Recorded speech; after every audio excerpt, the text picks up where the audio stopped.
তো নিপুণকে আমাদেরকে আশ্বস্ত করেছে যে তারা ১৯ সংগঠনের পক্ষ থেকে সাবধান করে একটা চিঠি তারা প্রেরণ করবে।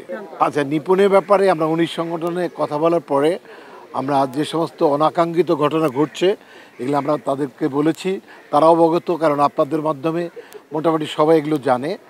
তবে তারা এটা একটা চিঠি তাকে লিখবে ১৯ সংগঠনের পক্ষ থেকে, যেন এরকম বিশৃঙ্খল কথাবার্তা বা যে সমস্ত কথা মানহানিকর এগুলা না বলে তাকে লিখবে। আমাদের হয়তো একটা চিঠি দিতে পারে, আমি জানি না, তবে তাকে স্পেসিফিক দিবে। আপনাদেরও দেওয়া হবে?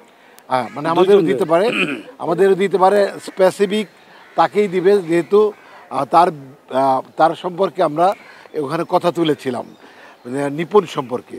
তো নিপুণকে আমাদেরকে আশ্বস্ত করেছে যে তারা ১৯ সংগঠনের পক্ষ থেকে সাবধান করে একটা চিঠি তারা প্রেরণ করবে। মত বিনিময় সভা, সেখানে কিছু কিছু বিশৃঙ্খল কথাবার্তা কার্যক্রমের ব্যাপারে কথা উঠেছিল, তখন তারা বলেছে তারা সবাইকে সাবধান করে দিবে যারা অনাকাঙ্ক্ষিত কথাবার্তা। এটা সবাই অবগত যে বিজ্ঞ আদালতে একটা রিট করা হয়েছে, সেটা মামলা চলমান। ওইখানে আমরা মানে আদালত প্রতি আমাদের সবারই শ্রদ্ধা রয়েছে।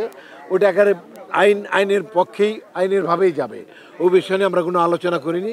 আমরা আলোচনা করেছি যে মিডিয়াতে নানানভাবে বিশৃঙ্খল বক্তব্য আসছে, একজন আরেকজন খাটো করছে, এইটা যাতে আর কন্টিনিউ না করে, এই জন্য আমরা ১৯ সংগঠনের কাছে দাবি করেছি।